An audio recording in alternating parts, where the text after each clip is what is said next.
Okay, let's look at the last example. Find the grams of chromium 3 phosphate that contain 4.55 times 10 to the 21st chromium 3 ions. So the first thing we're going to do again is go to moles. So we know that in 4.55 times 10 to the 21st chromium ions, that's what we're starting with.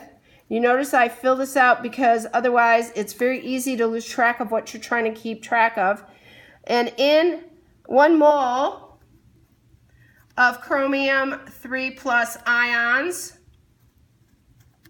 there's 6.02 times 10 to the 23rd chromium 3 plus ions.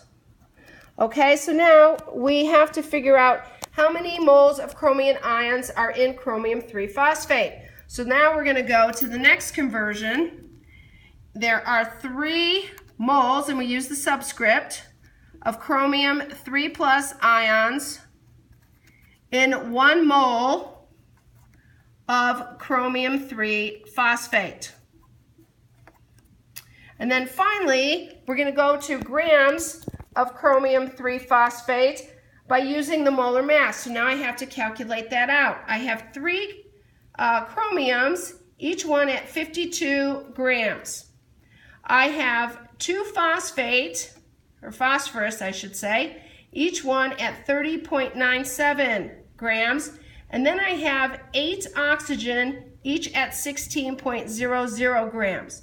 So when I add all that together, I get a molar mass of 345.94 grams. So now I'm going to put in 1 mole of chromium 3 phosphate, I have 345.94 grams of chromium 3 phosphate.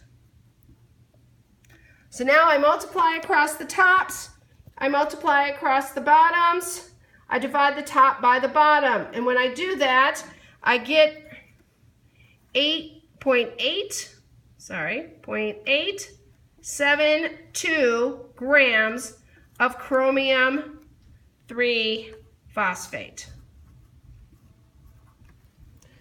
Okay, hope that helps.